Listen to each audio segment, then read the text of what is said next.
Hello, everybody, and welcome to another episode of A Father's Note, where we promote fatherhood through building men. It is always a pleasure to have you to take the time out of your busy schedule and to stop by and to have this conversation with us. While you're there, if you are watching via Facebook, please like and comment. But you know what? I would rather prefer if you want to go over to our YouTube channel. We do stream on both platforms whenever we do go live, but we can really use your help if you go to our YouTube channel and like and subscribe and even leave a comment, okay, of what you think about the topic or the platform itself. If we are adding any value to your life, we certainly would appreciate if you just show some love there. We're going to be talking about tonight about fatherhood, the forgotten truth. Fatherhood, the forgotten truth. So some of you may be asking the question, why did I title this particular video Fatherhood, the Forgotten Truth? Well, I can tell you the number one reason is because of the state of our family as we know it today. I was just doing some reflection and I was just thinking about the mindset of a lot of our youth. When I was just thinking about, when I see how that, they just seem to be out there, wow, running wild, just doing whatever they feel that's in their heart to do, showing no value, no remorse for anyone else. It's easy for them to commit crimes and do acts of crimes.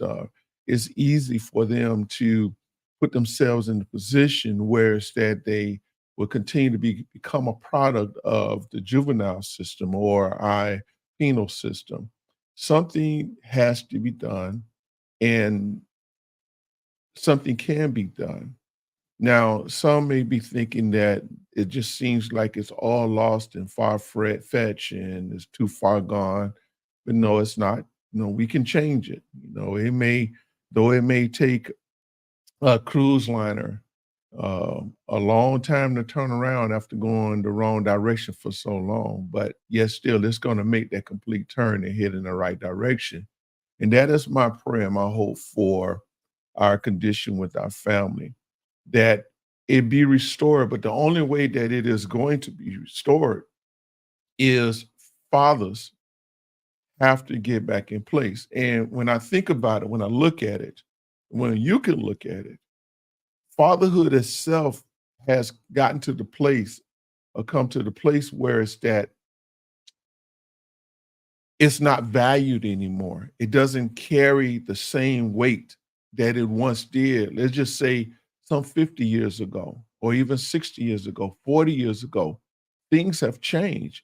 Fathers are not being promoted. Fathers today seem as it is just a necessary entity just for a child to be born, and that's it. And I'm going to point out something here tonight on this platform to look at that I think we need to look very look closely at, that may be the starting point. But we got to get fathers back into the homes. Now, I don't know about you though, but when I was growing up, I grew up on shows like Fathers Know Best, Bonanza, Dennis the Menace, Sanford and Son, Family Affair. I grew up watching sitcoms where that fathers were always present. Fathers were always promoted in the family home. But we have gotten away from that now. Even though we have new shows that may have family sitcom, it always show that the father is in a goofy role, or he really doesn't carry that substance and that prestige about himself as he once did. Fatherhood is an entity. Fatherhood, I would even go as far as to say, is a form of government that has been established by God.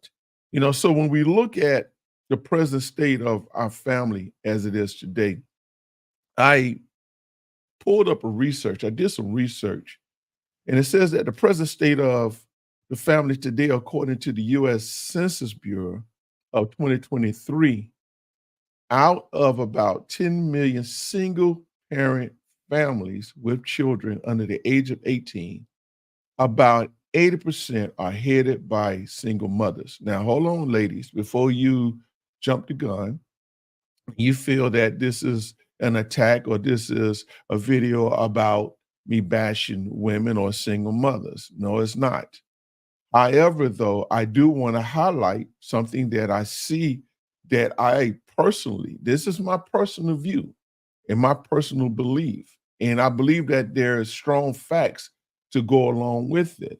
But when you have 80% of family, single parent families being headed by women, that is an issue. Okay, so now I'm going to tell you why, and I'm going to go as far as to say this. Okay, please do not allow this here to cause you to be upset. Before you get upset, ladies and single mothers, please just hear me out. Hear what I'm about to say to you. Technically, though, if you are heading up your family home, now I know that we have fathers that do transition for whatever reason. That's understandable, you know. And I believe that if you find yourself being the head of your household as a single mother because of the death or the transition of your husband, I believe that God will give you grace for that. However, though, if it is for any other reason, such as divorce, such as whatever reason it is, you know, you're just doing it, um, you know, having children out of wedlock, you know, technically what you're doing is that you're putting your family, you, i.e., you and your children, you're putting your family at a disadvantage. Technically, it would be considered to be out of order. And when it's out of order, you're opening yourself up to so many other entities and things that can go wrong, especially when you're talking about you yourself having to carry such a heavy load. It says that according to the same census research that I did, it says according to the American Psychological Association, approximately 40 to 50% of first marriages end in divorce. That's a high number. So if you find yourself governing and over just over being the head of your home because of divorce, now your home, your family is at a disadvantage because it is out of order. You know, then it also goes on to say that the divorce rate of second marriages is even higher. And that is approximately 60 to 67% of second marriages ending in divorce. Now I know that my number was somewhere in there, but I'm just telling you from experience that because of the deterioration of the family structure as God had ordained it, there's a monopoly. There has been a domino effect, I want to say, that has really caused the deterioration of what we're seeing and caused what we're seeing in our society today. So again, why would I say it's out of order? Because there is not a father that is at the head of that family. And we're gonna get to that. We're gonna show you why that is so, because we have to go back to the beginning. We have to go to the Word of God. There's no question about it. Now, you may have some other belief, but I'm gonna tell you what I know for a fact that uh, uh, family was ordained and it was structured by God. Okay, but why is fatherhood a forgotten entity? Why is it a forgotten truth? Because we have stopped placing reverence. We have stopped placing value in fathers. We have stopped placing value in reverence, in their purpose, in the calling that is on their life.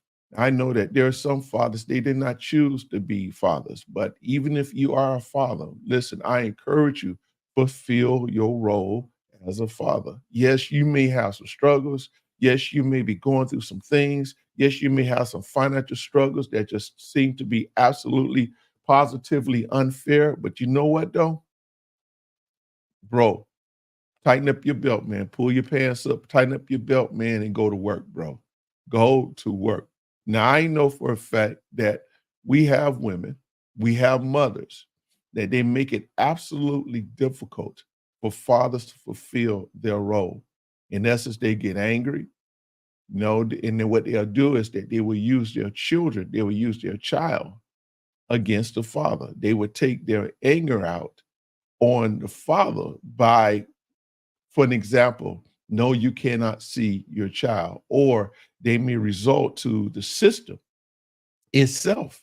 You know what? I'm going to put you on child support, and then they want to punish the father. They will use the system and they will use the child to punish the father because of both of your failed relationship. And that is not absolutely right. And it is unfair.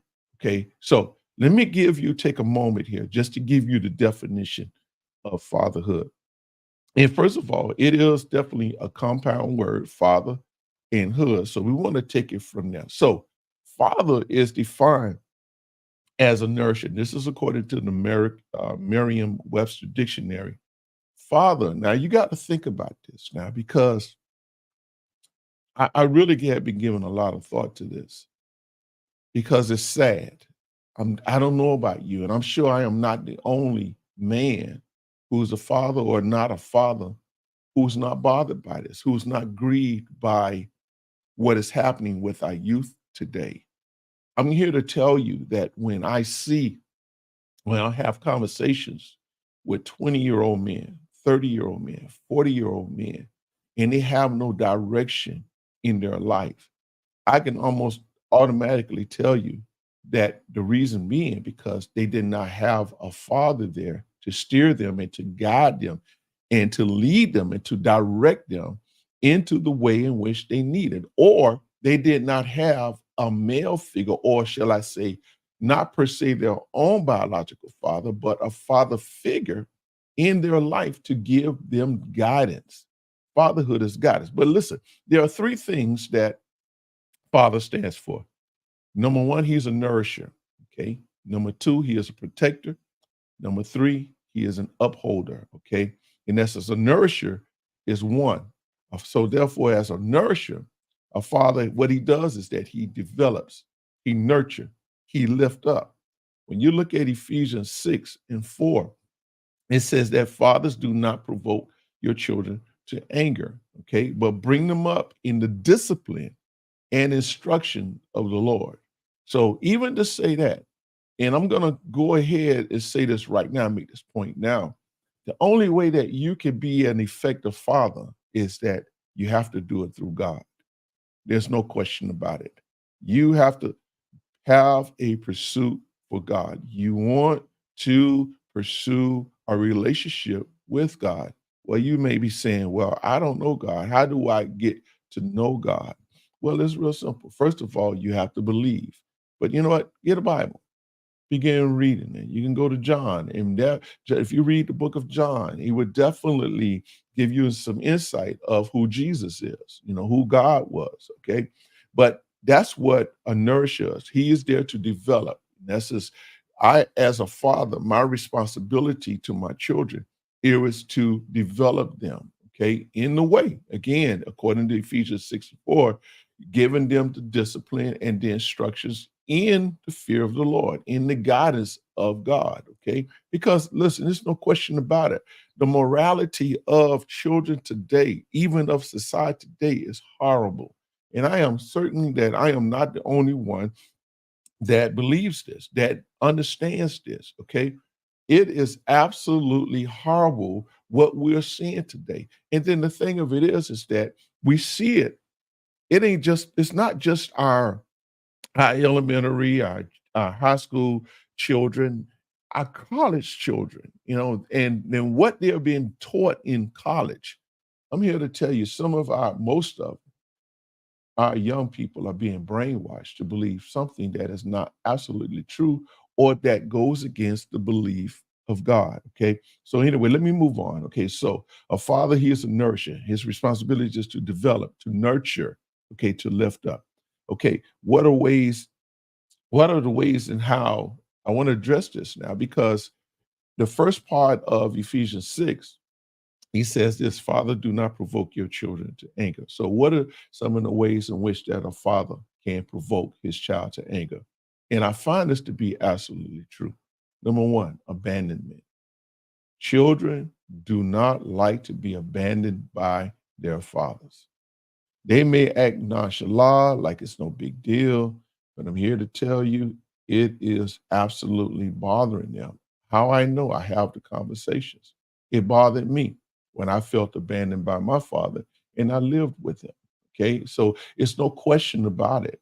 That's one way that generates anger uh, uh, with our children. Okay. Excessive discipline. Okay. You hard knocks. I was looking at the documentary concerning Tyler Perry, and he had a father that was very, very, very a very hardcore disciplinarian. For whatever those reasons were, I don't know.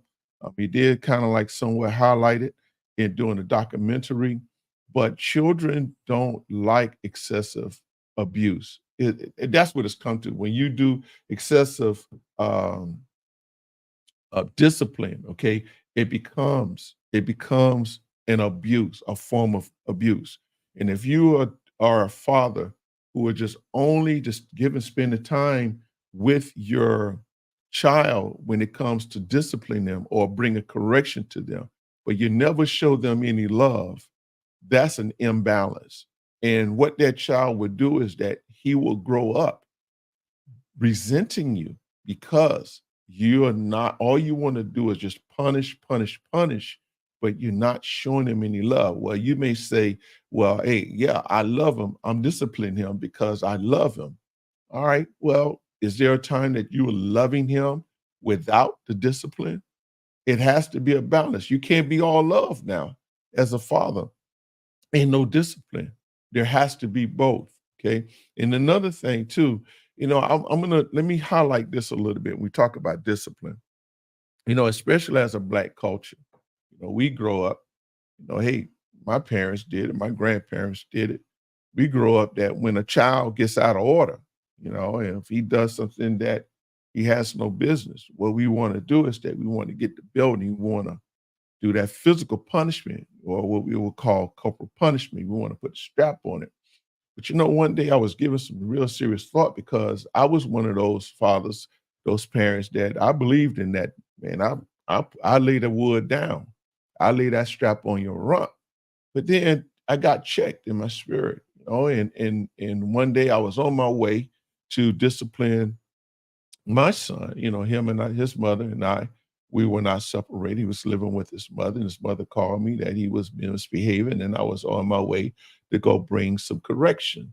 And I got checked in my spirit, and the thought came to me and said, "Well, hold on, Lionel, you're doing the same thing to your son that your father did to you, and you didn't like it. So why are you doing it to him?" So immediately I said, "Whoa!" I had to stop. I had to hit brakes. I'm like, "No, I can't do this."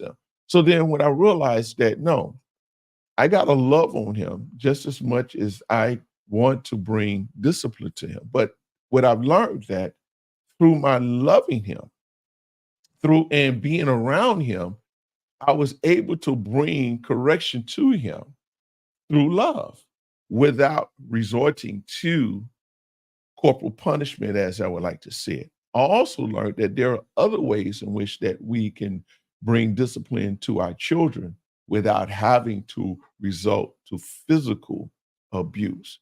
Now, there are times now you might have to put that little strap on their tail. There ain't no question about it. But don't make it your first resort. And I see it all the time especially when I see not so much fathers, but like mothers, and I don't mean to point anyone out, but man, you love being hard on your child. You curse them out. You call them names. You chastising them in what I would refer to as an unfruitful way. No, then they grow up hard. They grow up rebellion. They grow up. It gets to the point where it's that, yeah, come on and beat me and get this thing over with. Because once you're done, I'm gonna go right back doing what I want to do anyway. Or they would, in essence, if you're that type of disciplinarian as a father, they would make the decision, you know what, I'm not going home, to choose to stay away from home than to come home. One of the things that I had learned, especially when I got older, is that I never wanted my children to feel that they could not come home or feel uncomfortable coming home, no matter what it is. Now, it took me some time to learn that, but I had to learn that. And I had made a decision as a father that my home is going to be a home of peace, a home of love. Okay. Was there discipline in my home? Absolutely. But that was not the driving force behind providing peace and love. No, peace and love was absolutely the driving force in my home. This discipline became way at the bottom of the pole. Yeah, I had to bring some check correction, but yeah. Okay, so in essence, we have what can cause anger, all right, abandonment, excessive discipline, lack of time, not spending any time with your child. You could be a workaholic all you want. And it's good. Yeah, you working out there as a father. Yeah, man, I gotta work this money because I want to take care of my family. I want to provide. I don't want my children to want for anything. I don't want I want to be able to do for my wife. I want to be able to love on her financially the way I love her. I want to be able to provide for my children. I don't want my son growing up with lack like I grew up. Yeah, all of that is good. But I come to realization, let me help you with that. Your child, your son, especially your daughters need you too. Okay, both of them need you. But they don't care when it all comes down to the end. They don't care whether or not you have $1 in your pocket or $100 in your pocket. The most valuable thing that you can give them is your time. You may say, well, I can't, I'm busy. I don't have time. Well, then make time. I encourage you. Check this out. I used to be one of those fathers that I come home, long day at work. All I want to do is shower, eat after the missus done fix the plate. And I want to just go get by myself or either go to bed or get by myself and just chill. I didn't want to be bothered. But then here it is, I'm in the room, locked up in the room, even, eating my food in the room, not even bothering to break bread with them at the dining table. Oh man, then I realized I was wrong. Now, I'm not creating a relationship with my children. No, they having their conversation, they out there doing their thing. But wait a minute, but where's dad? I shouldn't be leaving that burden on mom. And then, no, I had to correct that. So what I did, no, babe, hey, we all gonna sit to the table and eat. We all gonna have conversations sitting to the table, the dinner table, like they used to do in the 50s and 60s. That's I grew up like that with my grandparents like that.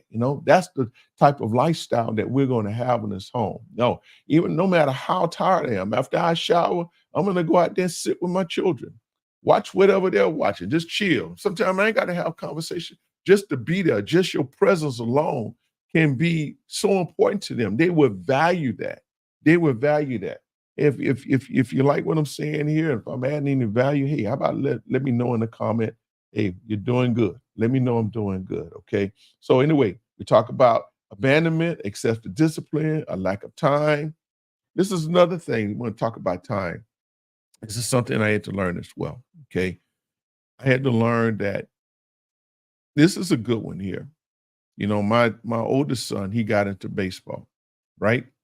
So in order for a way, even though I didn't live with him, we did not live together, but a way in order for me to spend time with him is that I got involved with his baseball team. I became a baseball coach. Now that may not be your possibility for you. Of course, he was in high school at the time and it was a private school, but that may not be an opportunity for you. But you know what? How about be the games? Be to his games, show up to his games, get engaged with his games.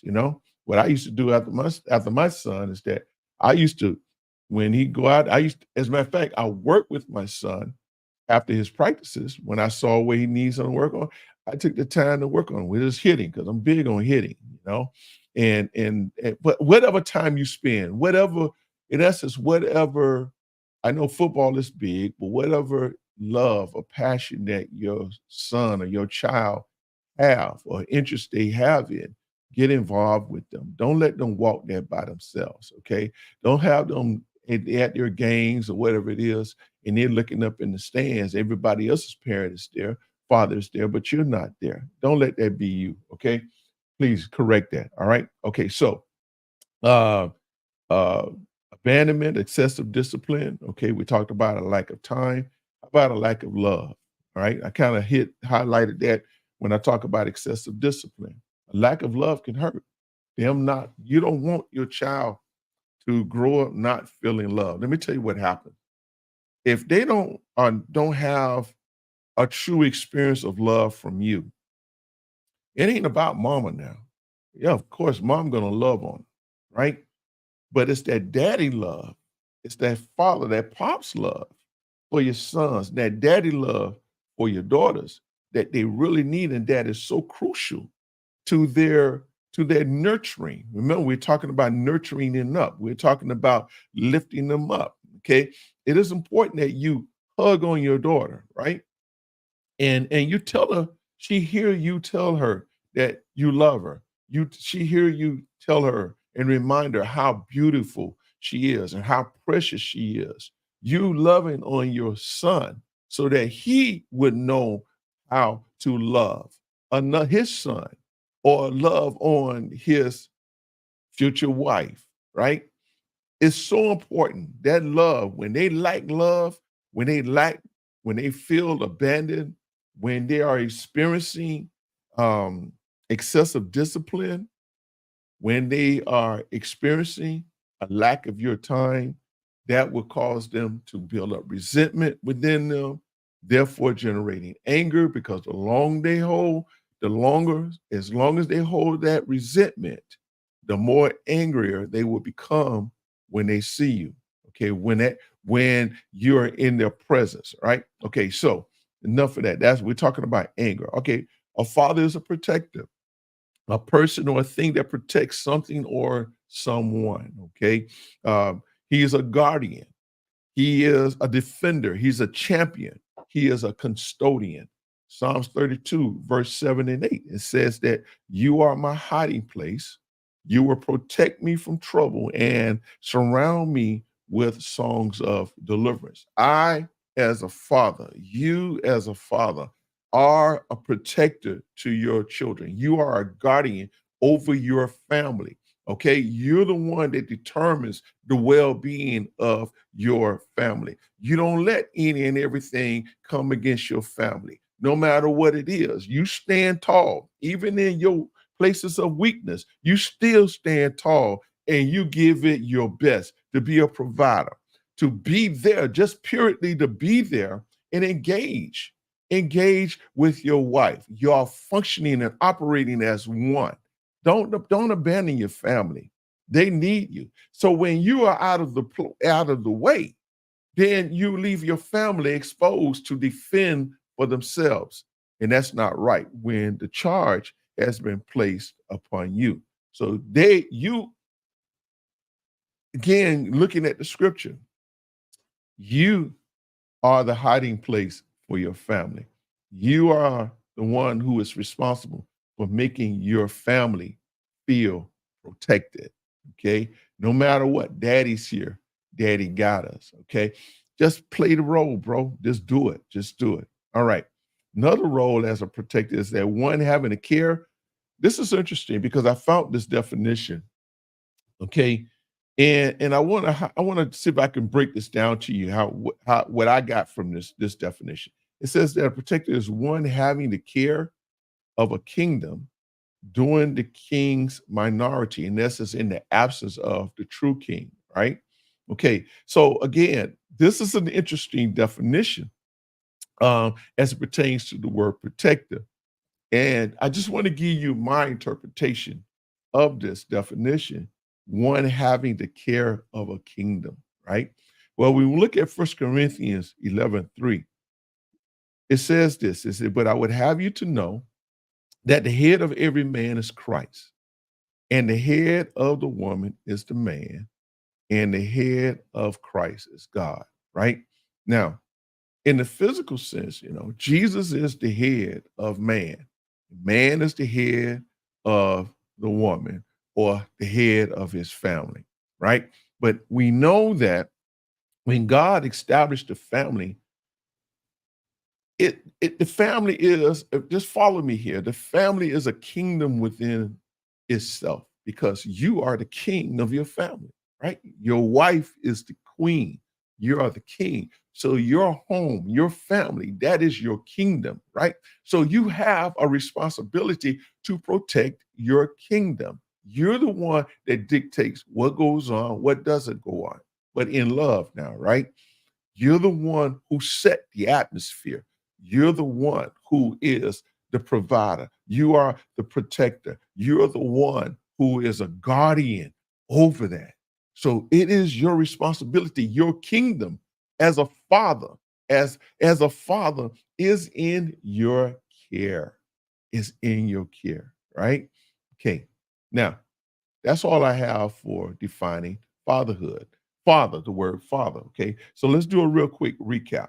Father is a nourisher, right? He's a protector, and he's an upholder, right? Okay.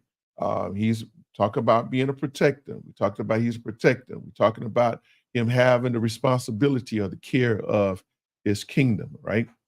Okay. So the next part to that, we talk about fatherhood. This is real simple. Hood is defined in its now in its noun plate or form as a covering, all right? It means to or a state of condition, a quality of character. So you have it's two definitions there. One as a covering. So as a father responsible has the role to cover his family, right?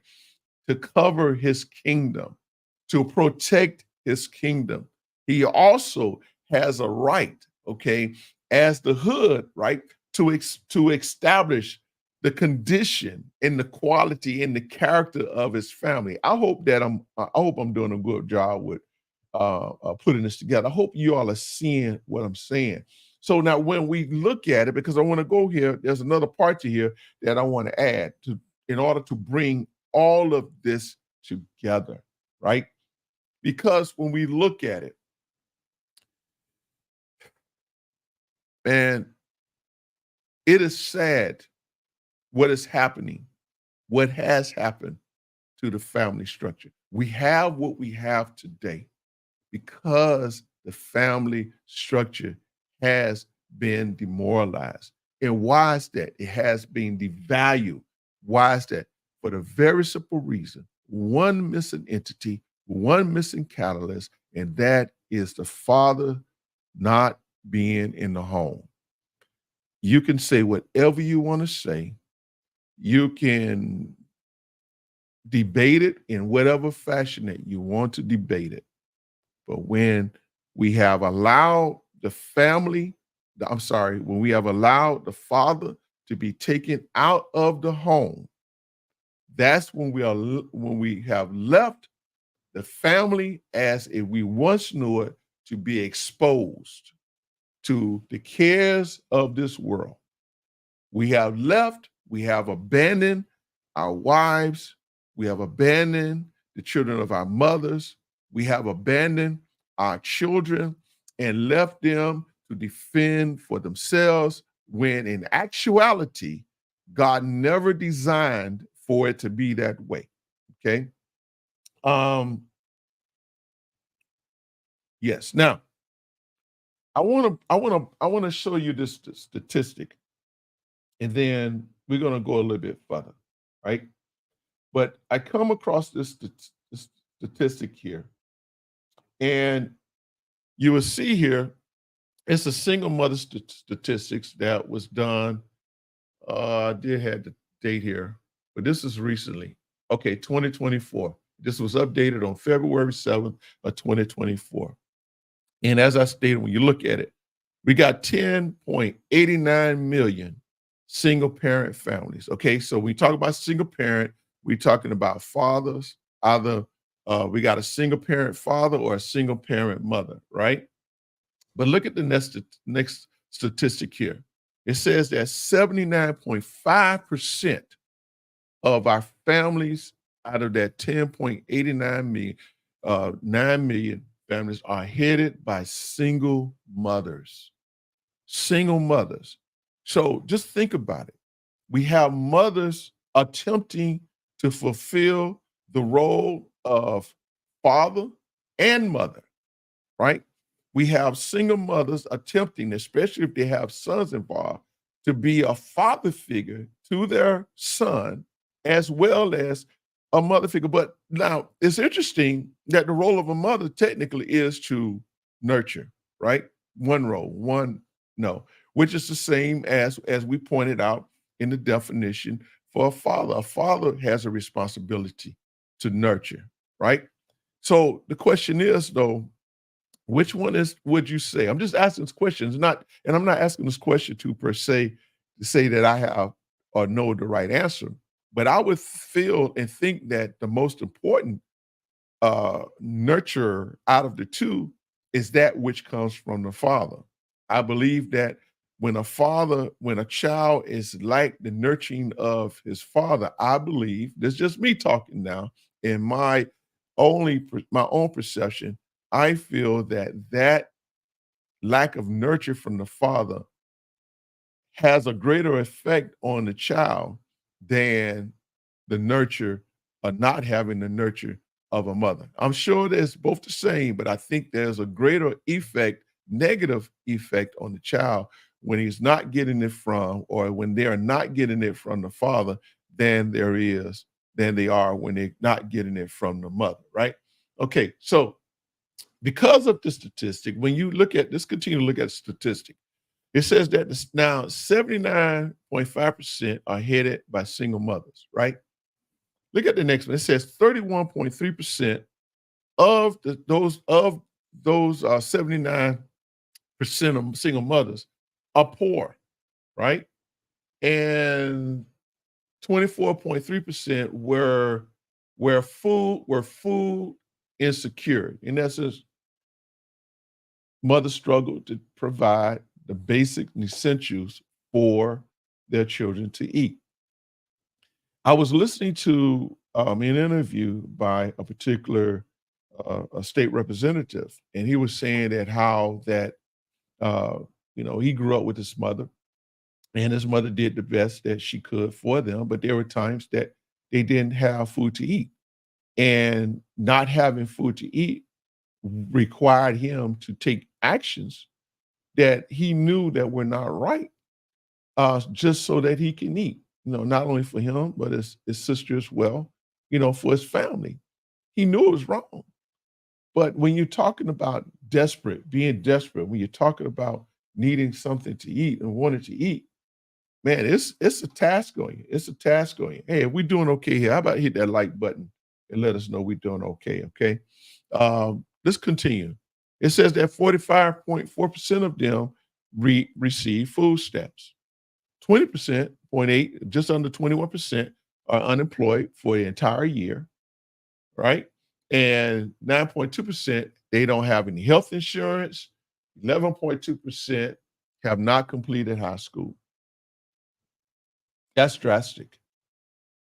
That's a domino effect. That's a full effect on the family right there because the father is not there. You know, I want to say this here, and then we're going to move on. Fathers are needed. We have to promote fatherhood again. I would love to see television promote fathers in a more positive light, just like they did, whether you like it or don't like it. Fathers back in the day, they had a standard. I shared this with a couple of brothers. I said, man, I feared my father, not in a negative sense, right? But well, the conversation stemming from this is that because someone made a comment, man, that can't go anywhere without somebody knowing them. I said, what's the same with me? I said, because of that, no matter where I get, a lot of people knew my father. Because of that, I had to make sure that I was always on my best behavior because I didn't know who knew my father and I didn't want no trouble. I just didn't want any trouble with my father. So I feared him more than feared the police. I respect the police more.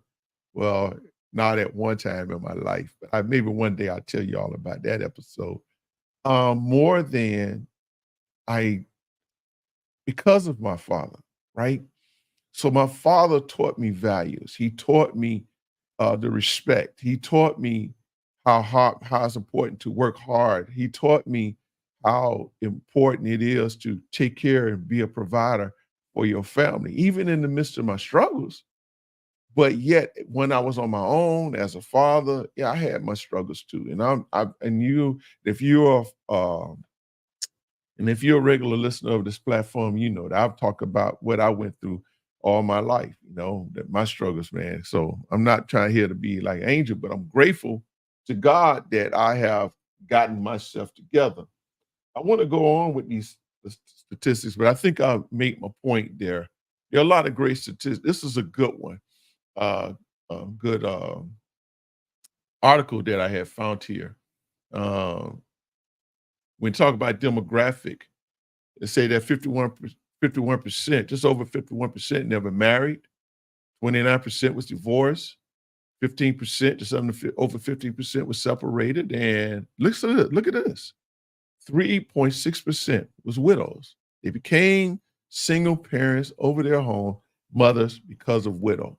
So we have where's that because of how we feel our own indifferences with our children's father that has caused a reason for um, our fathers not to be in the home is because of our own lack of what I would say commitment, our own lack of, let's say, I'm talking to the women, mothers, your own lack of really respecting fathers and fatherhood, right? Okay. Let's talk about the importance of being a father. We're going to wrap this up. I found this 1995 article. As a matter of fact, someone had gave it to me. And it's titled The Fine Art of Fathering Takes Effort. And there's no question about it. And no, absolutely, we don't know it all. And part of the reason why in all honesty, we fail at times as fathers because we attempt to do it without God. We attempt to do it without reading the Bible, reading His Word. Everything that I've come to the realization that everything that we need to know about being a great father is in the Word of God. And I want to encourage every father, even if you have a struggle right now, man, go to the Word. Go to the Word. Your answer is in the Word of God. It's there. And when you commit yourself to God, and this is one of the things that eventually, and I say that eventually, I use the word eventually, that I strive to point young men in the direction of God. And the reason I use the word eventually is because, first and foremost, before you can get to that place, you first have to catch the fish before you can fillet them. You got to catch the fish first.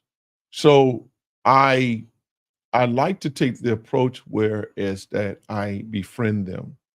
I I don't go being a Bible thumper with them right off the bat. No, I don't do that. No, I become to let them know that start off first by, hey, let them know, hey, brother, I'm a brother just like you. I know where you've at. I know where you've been. I know where you're going. I understand. Hey, anything I could do, you ever need to talk, I'm here, blah, blah, blah. And once I have that relationship established with them, as the relationship grows, then I would begin to interject God to them or the Bible or the Word of God so that they, hey, realize the reason that I am who I am today and the reason because of who I am is because of God and His Word. So I strive to lead them in that direction. But yes, fathering does take effort on your part. You just can't go through the motion and don't be afraid to ask questions. And I think that um, another part to it too that why we may have, and I kind of said this on one of the last episodes, we have a lot of fathers who fail at it is because they have never experienced it themselves. Okay, right? But I want to come against the narrative, and I want to encourage your mothers, um, encourage your children's father. Just encourage. And this is what I commend my oldest son's mother for doing. She never said a negative word about me to my son. But when she would see me, she would always encourage me to be there for him. Did I struggle at the beginning? Yes, I did. But I appreciated her for her doing that. She didn't bash me, which she could have. She could have just really been just demonized me in the presence of my son or to my son. But she never done that. And I'm grateful to her for it. So I want to encourage you, mothers out there, you single mothers, listen, do the same. You know, it grieves me in my heart when I talk to young men and they say that they know who their father is, but they have no relationship for them. Yes, you know what? Thank you. I'm definitely going to get to that about the media. I'm coming to that because it definitely has played a part in it as well. But and it grieves me, but I always encourage them, listen, even if you know who he is, strive to create that relationship with them. Don't do it for them, but do it for yourself because you want to be free. You need to be free. Okay, but let's get on to this article. It says that one of the things it talks about in fine art of fathering, it takes effort. It says that whether a father becomes successful or not, he is still a great man to his child. Let me read that again. Whether a father becomes successful or not, he is still a great man to his child. For a child, a father is a combination of hero, guide, mentor, protector, teacher, friend, and friend. A father is someone who loves, dispenses discipline, hands down material and moral legacies, and shapes a child's world view. Okay. And I love this quote that was in the article. It says that one father is worth more than 100 schoolmasters. Okay. And this was by George Herbert, a noted British poet. Good fathering is an investment in the future. You have to believe that. So, this is why fatherhood is important. Right fatherhood, righteous fatherhood, doing it the right way, doing it in the presence of God. Because without the father, then if as we can all already see the investment, what has happened to our future, because society, because media absolutely has played a part in the demoralizing of fathers in fatherhood. Okay. And you know, and I watch IG a lot and to see videos, to see these IG stories of women just having no respect and value for fathers or for men, period. It's just heartening. Okay. Because I think that maybe the reason that they are like this because and their father didn't love on them. So they if their father was no good, I think maybe they just grew up feeling that every man is the same and like-minded. Okay. Um, Everything we know shows that when men are involved with their children, the children's IQ increases by the time they are 6 or 7. Okay. And this is according to a pediatrician, Dr. Barry Brazenton. All right. So in essence, a positive and active involvement by the father can also result in children who are better adjusted socially, experience healthier sexual development, and undergo greater intellectual growth. These are the things how when what a father contributes to a child. So now, could I come on here and show you I'm sorry, vehicles, videos of our young people doing some really bad and horrible things? Yes, I could. But why should I promote that? I care not to promote it. I want to promote things that which is of good values. Okay. This is why I mentioned I long for shows. You know, I stopped watching sitcoms years ago. I think maybe the last sitcom that I maybe have watched and not in its entirety was I used to watch Fresh Prince a lot and Family Matters, right? But after that, it just seems like there was absolutely more decline when it came to fathers and fatherhood in these sitcoms. You know, is and they would always depict the father as to be dumb and ignorant, having no class about themselves. I'm like, no. And then even when you look at some of our movies now, I mean, really, so media has really, and we contributed to it. Another part of that has contributed to it as well. Is our government? Our government has done the very same thing. The same thing. Demoralize in the role of government. And I've said it before, and I'll say it again. Ever since the 1964 Civil Rights Act, mothers, you gave up your rights to having a father, your child's father, in the home. You sold out your father. You decided to divorce your child's father and marry the government. And by marrying the government, what has that gotten you? What has that gotten you? Now you're at the place where you depend on the government to be your child's father. And if you ask me, they have done a very poor job fathering your child. Then here it is. You have their biological father, want to be involved, want to be engaged, and you're kicking against their inactive. Well, he don't have him. He don't have the best job. Oh, he crazy. He does. You know what? Some father is better than not having a father at all. Let me let that sit a little bit. Okay. This Dr. Barry Brazenton, he points out that with the father's involvement, the child is also more likely to have a sense of humor, to believe in himself or herself, and to be more motivated to learn. That is when you have a father engaged. Cultivating the fine art of good fathering means making the commitment to be deeply and passionately involved in the lives of your children. And I don't care who hears this or don't like what I'm saying. It doesn't matter. Man, if I can change the life, if I can change the life of one child and their relationship with their father, then this broadcast tonight, it was worth every bit of my time. Every bit of my time.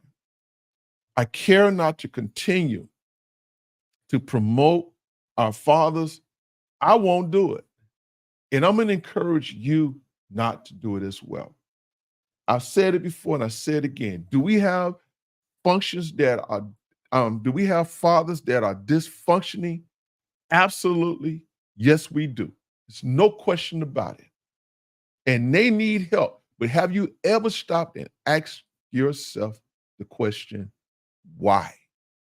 And I'm here to tell you that 99.9% of the time, it is because of whatever they have experienced with their father.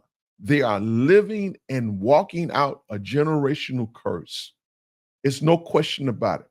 Some of you may believe in it or you don't believe in it, but I'm here to tell you that it is a fact.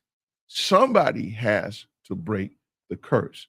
But the worst thing you can do, in which I don't understand why women do it, you put your foot, no, let me use this song, this analogy of the song by I think it was the Williams brothers. You you pour, no, it wasn't the Williams brothers. I think it was Willie Banks and the Messengers. Anyway, if you know who it is, put it in the comment. Just I stand to be corrected, okay? But listen, it's like pouring water on a drowning man. It's like pouring water on a drowning man, ladies.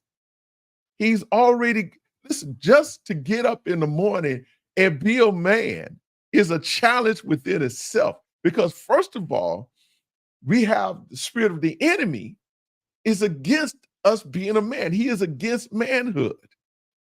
That's the first thing. When he gets up in the morning, man, he's faced with challenges that does not want him to succeed as a man. And the last thing that he wants from you as his wife, from you as the mother of his child, regardless of what your relationship has become, is for you to give him an even harder time. If he has a desire to be in your child's life, I'm talking about in a positive way now, please, for God's sakes, let him. That child will appreciate you more for it in the long run. Don't put your foot on him. Don't do it. Don't pour water on him when he's already drowning. Listen, whatever help he can be to you, let him help you. Sometimes just his presence alone, as long as he's not mooching off you now, okay, I want to say that. But as long as he's there, and hey, you might be able to only do 60%. He might only be able to do 40% or 20%. Give him a chance. Give him a chance. Because the more you encourage him, you as a mother, and I said this in the last episode, as a mother of his child, as his wife, listen, keep feeding him at that affirmation. I believe in you. I believe in you. You're going to do well. Hey, I got you. I see. I understand. But don't worry about that. I'm here with you. All you're going to do is just help build him up and give him that fire to really want to be that what he know God has called him to be. That's all it is to it. Okay. That means helping. This is important. I like this. That means helping with homework, attending parent-teacher conferences. You may not be able to go, Mom, because you got to work. But hey, let daddy go. No? Playing games, getting to know your child's friends. I knew all my children's friends. Had to. Spending one-on-one time with each child. Generally increasing the time you spend with the child. It's important. I had to learn that. Man, I am grateful, but I'm grateful for the women that I had in my life. I'm grateful for my children's mother. You know, they've been encouragement, right? Let me give you one more. It says that too many children have unhappy memories of too little contact or conversations with their fathers. Nothing could be more important than just talking to your child every day about everyday things. Sometimes I have a son, he just called me and say, Pops, I just called because I wanted to hear your voice. And I love you. He called me King. And I love you, King. If only you knew how much I value those phone calls from him, how much I really appreciate it. And what they do in return, just those few words encourage me to want to even be a better father to them. Yeah. Have we had our differences over time? Yes, we have.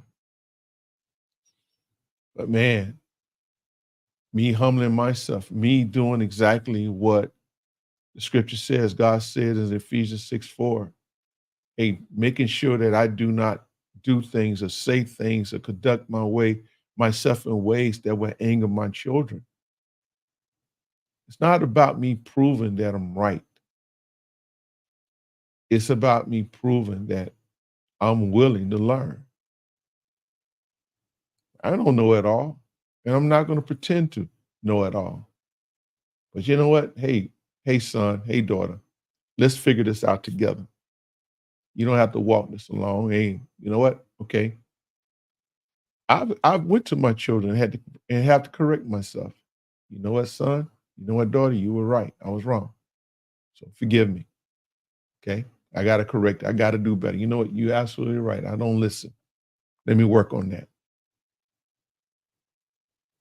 It means a lot. It means a lot. Remember, too many people, too many fathers have unwittingly allowed someone else to become their child's hero. Let me let that sink. You have too many fathers, out of their own carelessness and lack of fathering their children, have allowed another man to become another father figure, to become your child's hero.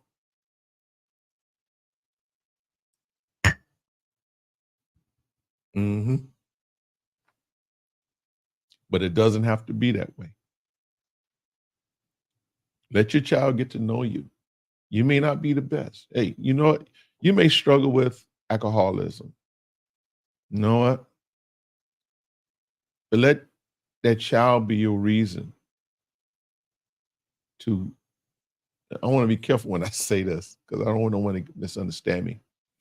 But let the child, your child, possibly it's a possibility if you get to know your child, maybe you get to see some traits in them, some things about them that would inspire you. You know what? And there's no way I can continue to allow, you know, this alcohol to keep me from my child and seeing how and the good that's in them and how the gift of God that's on their life and me not be a part of that. Oh, it's impossible. No, why would I want to do that? No, so hey, stop doing that. Okay. It's hard to not look up to a father who constantly models integrity, compassion, sacrifice, hard work, discipline, love, and faithfulness. Whoa, that's a good word right there. Faithfulness. Got to be faithful. What?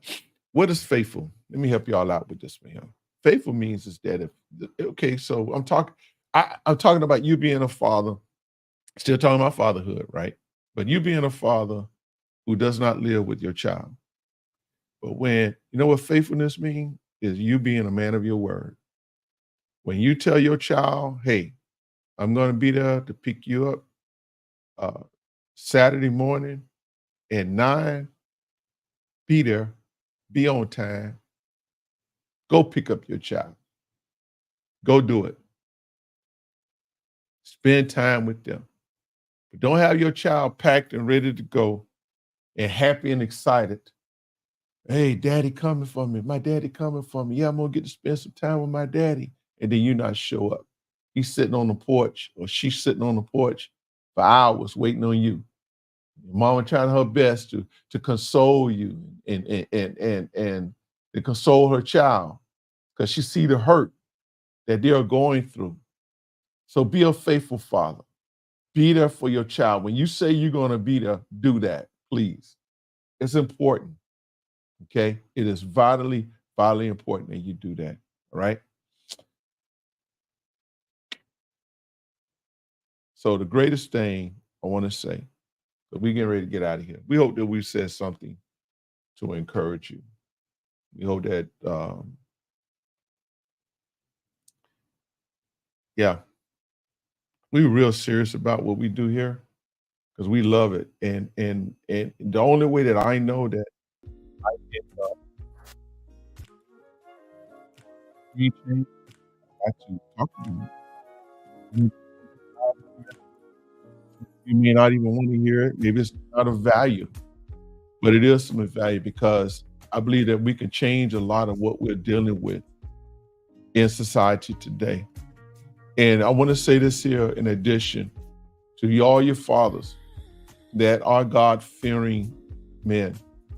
Please get involved, stay involved with your families, get involved with the government. And what I mean by that, be a voice for what is right. We see that how our government are passing laws that are totally against the morals of God. And it's not right for us to know that these things are right and we not voice our displeasure in them. Hey, vote for what you believe is right. Vote for the truth. Vote for justice, not injustice. Vote for morality, not immorality. Be a voice. Well, hey, I don't know. I don't have anything to say. I can't say no. How am I going to change anything? Hey, every last one of them have a phone number. Call, send an email, do something. We cannot allow our government to dictate our society and what it's going to be and what it's going to be like. We can't do that. We cannot continue to allow it. I'm tell you something. I'm so sick of. I don't want to go on a rant. I don't want to go on a rant. But we gotta make a change, and we can, and we will make a change. Okay. But I'm here to tell you, in some of society's eyes, fatherhood may seem like to have become a forgotten truth. But I'm here to remind you that it is the truth, because it is ordained by God. It is a factor. And we know how society and the enemy has really gotten into things and really just caused families, fatherhoods, and fathers to be dysfunction. But we're speaking the truth, and we're going to stand on restoration. That restoration is going to happen. Restoration is going to take place. Okay. So, hey, that's all we got. That's all we have for you tonight. We hope that you've gotten something out of it. Please do me a favor. Please. We need your help. Even if you're watching on Facebook, go via Facebook, go to our YouTube channel and like the channel, okay? While you're there, if you haven't subscribed to the channel as well. And leave a comment. Great show, thumbs up, something. Just say something, because, give us a love offering. Let us know that you really appreciate what we're doing here. But before we go, I want to promote my book, Learning the Man Within. And this is the story of my life.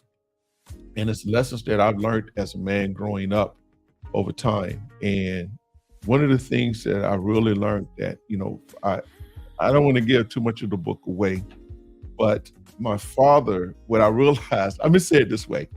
So the very man that I did my best, my darndest best not to become, was the very man that I ended up becoming just like. So you find that story in the book and the reasons why behind it. Okay, so if you want to purchase this book, what you could do, you could go to our website. Okay, here we go. Our website, www.afathersnote.com, and you can purchase the book there.